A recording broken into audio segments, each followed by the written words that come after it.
O programa de hoje está muito interessante. Entre outras atrações, nós teremos uma conversa com André Rieu. André Rieu é dono de uma orquestra campeã no mundo inteiro.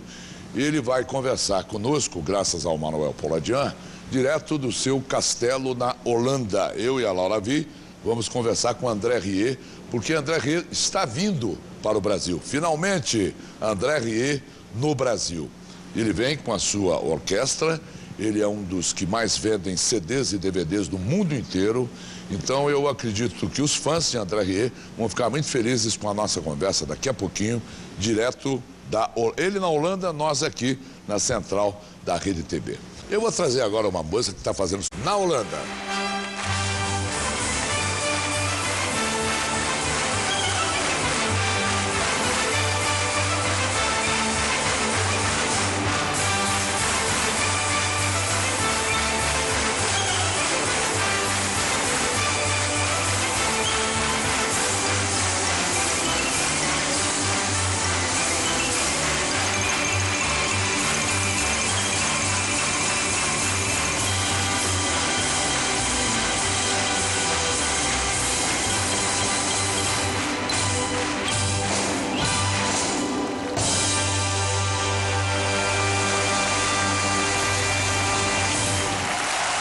André Rieu. Que lindo. Daqui a pouco ele vai falar conosco. Olha, o André Rieu é indiscutivelmente o maior nome da música clássica contemporânea internacional, regente, violinista. Ele é conhecido como o rei das valsas. Só que a valsa dele não é uma valsa qualquer, né? Ele está imprimindo ali nas suas valsas uma sensibilidade que o levou a essa posição. E olha, ele divide o topo das paradas de sucesso da Alemanha, da França, da Holanda, junto com nomes como Celine Dion, como Madonna, Britney Spears, Michael Jackson, que está com 62 anos e é também muito conhecido pelas suas primorosas performances modernas e as suas verdadeiras superproduções, que ele é que produz o show. Boa noite, André Rieu. Boa noite, Amaury Jr. Você já esteve no Brasil. Primeiro, muito obrigado pela entrevista. O que é que você conhece sobre o nosso país? Yes, I was in Brazil. That is now almost 40 years ago. I was a young student. And Jacques Klein was a piano player, famous piano soloist.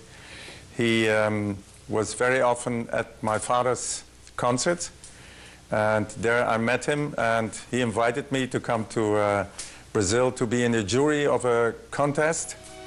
And I loved it so much that I stayed for 6 months.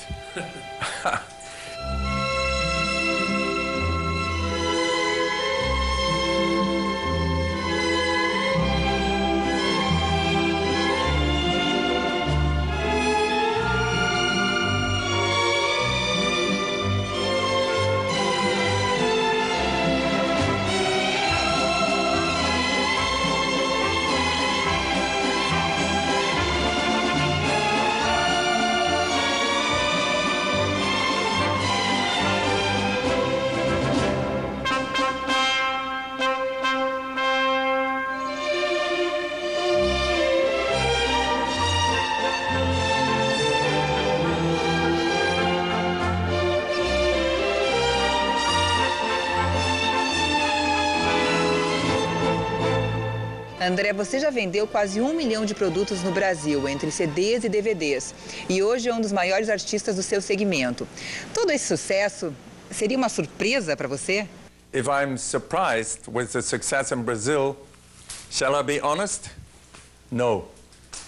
I always said the way I make music together with my orchestra, that is why we have so much success.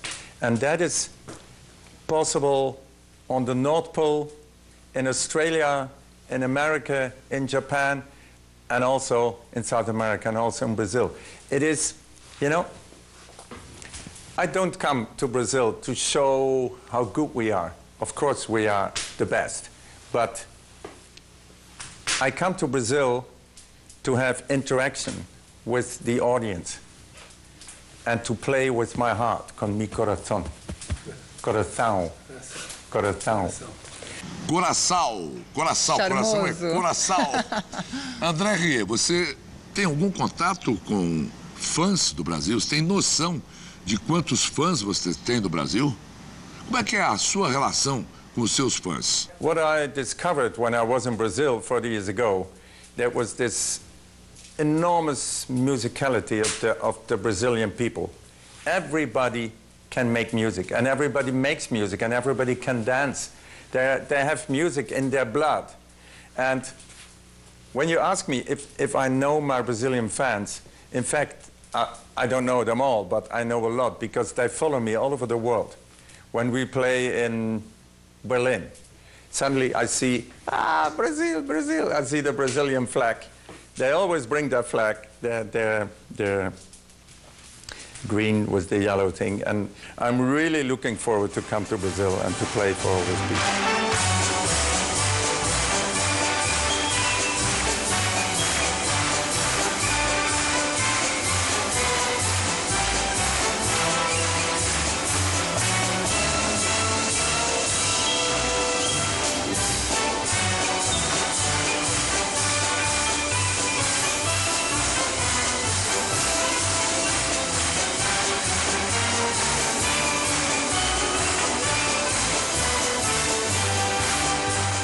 Os seus fãs do Brasil, durante longos anos, esperaram pelas suas apresentações aqui. E agora é definitivo. Você se apresenta em 2012 em São Paulo e eu quero saber detalhes a respeito e até do seu entusiasmo em finalmente fazer as suas apresentações aqui no Brasil. So, finalmente, we come to São Paulo in Mayo.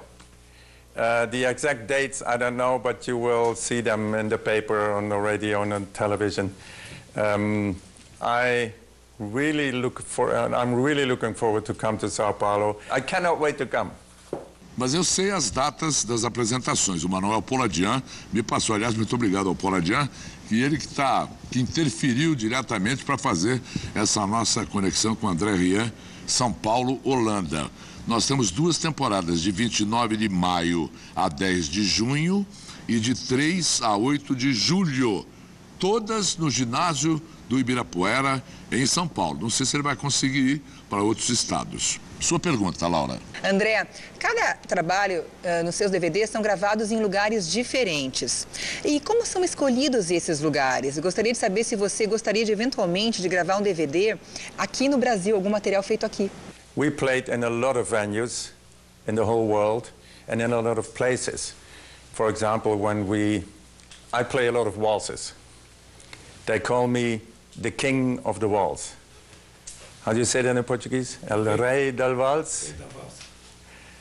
So I'm very flattered, of course, with the title. And I played very often in Vienna because that's the city of the waltz. Johann Strauss was born in Vienna, and Johann Strauss traveled the whole world with his orchestra like me. He's my big example. So we played very often in Vienna, as you can see on my DVDs. And because, you know, in Vienna are so many castles and beautiful things that you simply go there, you put your orchestra in front of a house, and you can make a special, because everything is beautiful. So, but who knows, when we come to Brazil, where, you tell me, where shall we make a special? In Rio? On the beach? Copacabana? Yes. Top, we do that. Tem uma história ótima que eu queria que você contasse ao Brasil sobre a valsa que Anthony Hopkins, o grande ator, compôs e que você acabou gravando. I have an office in New York, and the guy there in the office called me and said, there's somebody who composed a waltz for you and he wants you to play it. And I can tell you, I have almost every day letters and mails and calls like that. So I said, who is it? Yeah, it's Sir Anthony Hopkins. The Anthony Hopkins. Yes, it is the Anthony Hopkins. So I said, give him to me. And from that moment, I was in love with him. He has such a nice, sweet voice. And he told me that he composed a waltz 50 years ago when he was a young music student. And then Richard Burton said to him, music, no, you are a poor guy. You should be an actor. Come to Los Angeles and be an actor. So he went to Los Angeles, and he is Sir Anthony Hopkins. But this waltz was still in his head. And he was looking at television in America, and he saw me on television together with his wife, and his wife said, that's the man. This man must play your waltz. So he called me, and I arranged the waltz, and I taped it with my orchestra, and I sent it to him, and he was in Mexico on an airport, and he listened to it, and he was in tears. And he said, oh, beautiful. So after that, we are great friends, and we almost text every day, and I hope that he will write more waltzes and more pieces, and I will play it for him.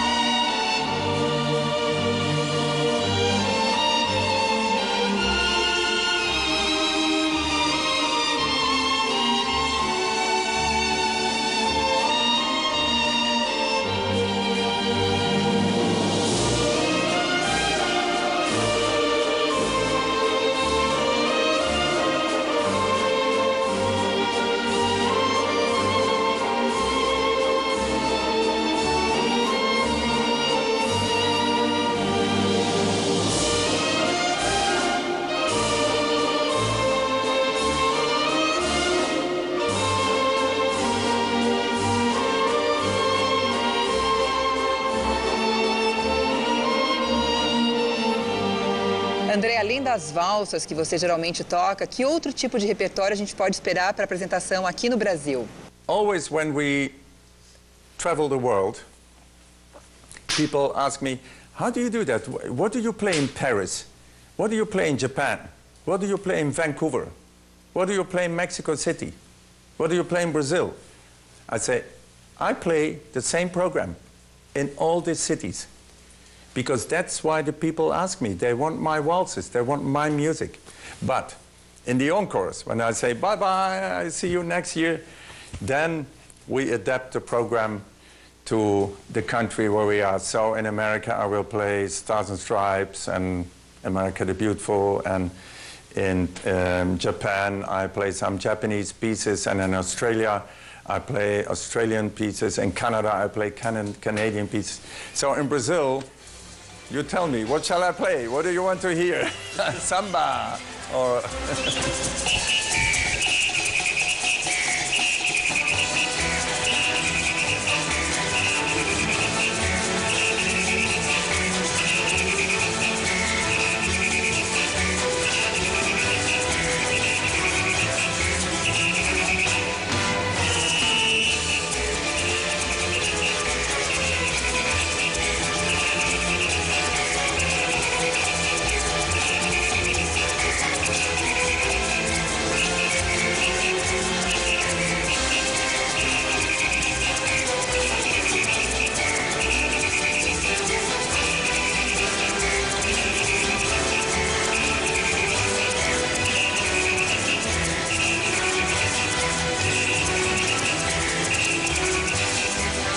Daqui a pouquinho nós voltamos com a segunda parte com o André Rieu. Ele está lá no seu castelo na Holanda. A gente tem outras perguntas a fazer. Daqui a pouquinho. Eu vou fazer agora a nossa conexão Rio com... Você não vai sair no carnaval, portanto. Não vou sair, Amaury, que eu não tenho perfil. Vamos vê-los no carnaval. Isso aqui é legal. Muito lindo, parabéns. Olha, vamos continuar com André Rieu, que está, repito, lá na Holanda, e nós fazendo as perguntas para ele daqui. André Rieu e sua orquestra estarão no Brasil, em São Paulo, de 29 de maio a 10 de junho e de 3 a 8 de julho, no ginásio do Ibirapuera, pelas mãos de Manuel Poladian. André, eu queria fazer a seguinte pergunta. Você já fala 6 línguas: holandês, inglês, alemão, francês, italiano e espanhol. E atualmente eu fiquei sabendo que você frequenta aulas de português. Você resolveu aprender português? Está tendo dificuldade? My son Pierre. He is learning Portuguese, and he is a young guy, so his brain is still young. I'm 62, my brain is so learning Portuguese, I learned it, and it's very difficult. The pronunciation, when I read, it's okay, but the pronunciation is very, very difficult. But I will try my best and do some sentences in Portuguese. Is that okay? Not the whole concert in Portuguese, please. André, os seus espetáculos são grandiosos, com muitos músicos, com coro, com bailarinos, com atores. Como é que você consegue coordenar tudo isso? People always ask me, are you a musician? Or are you an entertainer? Are you a businessman? Are you a producer? What are you? And I say, I'm all that together. And that's not possible. And my answer is, look at Johann Strauss. Johann Strauss, he is a genius. We all agree. He composed all this beautiful music. He had 5 orchestras. I have only 1. He had 5. And he had contracts with the halls in Vienna that he personally would be half an hour there, and then he played his half an hour, and then brrr, on the horse quickly to the next, and there he played his half an hour. So, and that every night. That was a businessman. So I think it's very well possible to combine all these things.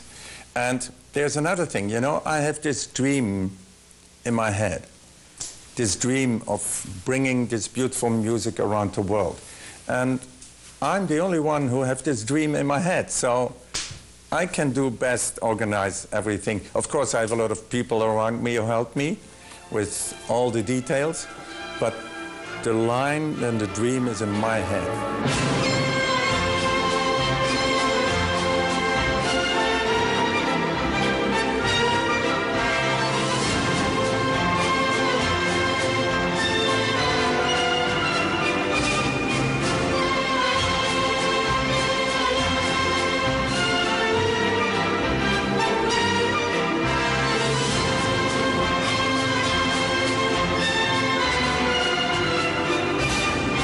Quanto tempo você leva para elaborar e montar novo espetáculo? As I told you, I'm now 36, 37 years on stage. So I have a rather long experience to make programs. And that depends. When you ask me how long does it take to put a new show, when we played in Vienna in front of the Schönbrunn Castle, you know this beautiful castle where Sissi lived? It was so beautiful, it was so romantic. I said to Pierre, my son, you know what we do? You make a copy of that castle, and you build it, and we bring it all over the world. So that show took me a whole year to prepare it. But normally when we travel around the world, we are with a small set. So we travel with 100 people. That's my small set. That's the set we will come to Sao Paulo. And we have a beautiful scenery and the whole orchestra sitting there with the lights and the decoration. And I think that, I hope that the people in Sao Paulo will like that.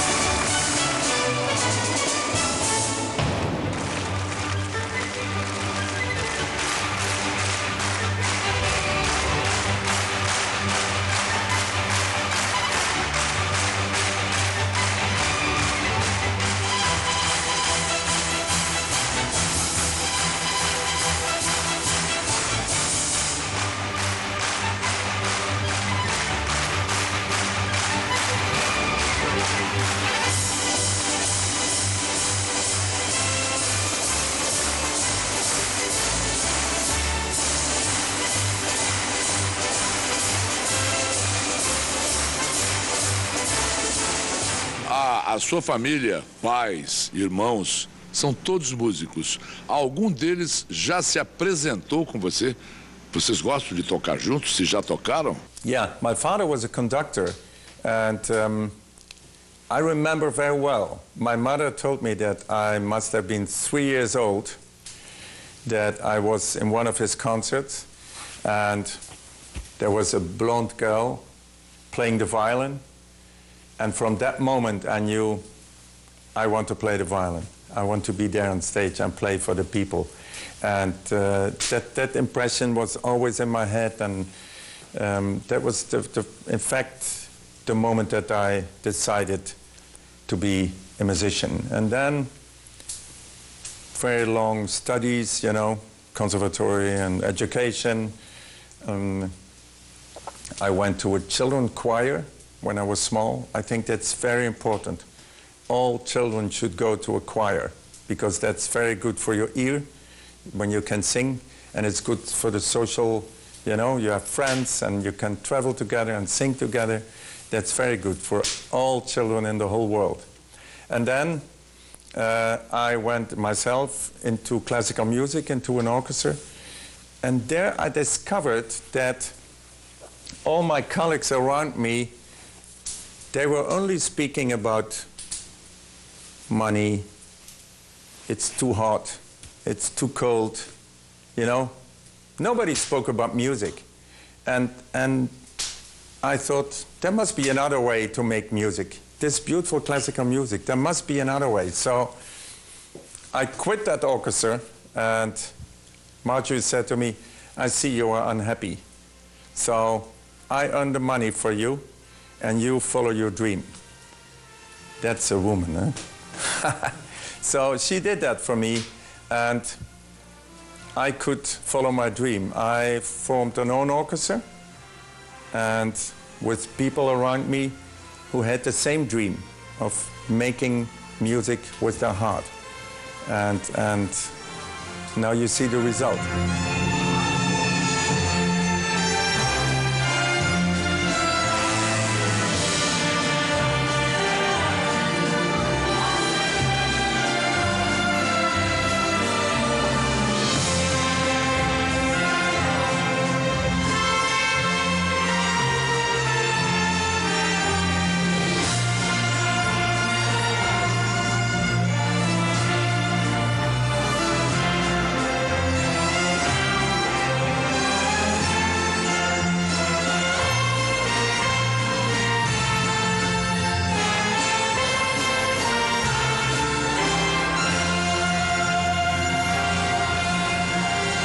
Você já comentou que acha a música clássica tradicional muito sem graça. Que tipo de melodia você procura? O que você busca? I think the secret of playing a waltz is very simple. You have to recompose it every night. I know we play the Danube every night, but you could play it, then everybody's going to sleep. But when you play it,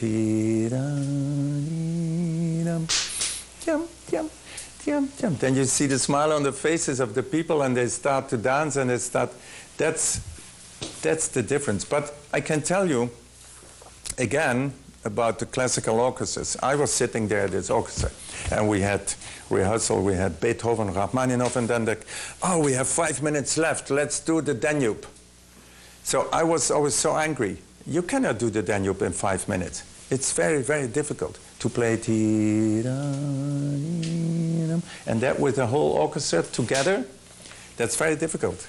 So I was very angry then, and I said, no, this is not the way to play a waltz. Let me do it. So I formed my orchestra.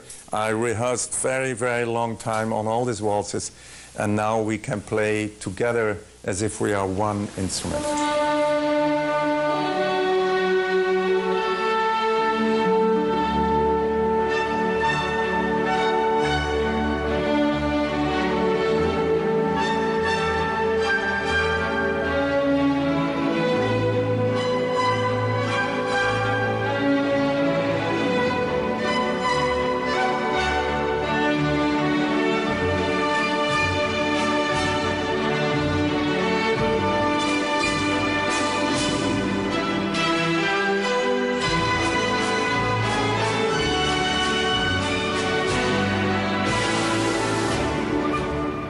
Bem, agora vem minha clássica pergunta, né? O que é que você, André Rieu, conhece e admira na nossa música popular? I remember Tom Jobim when I was in Brazil with Jacques Klein. He was with the Bossa Nova. Yeah. That was really, I was in love with that music. There is so much warmth and so much rhythm in it. And it's still in my head. So I'm looking forward when we come back to Brazil.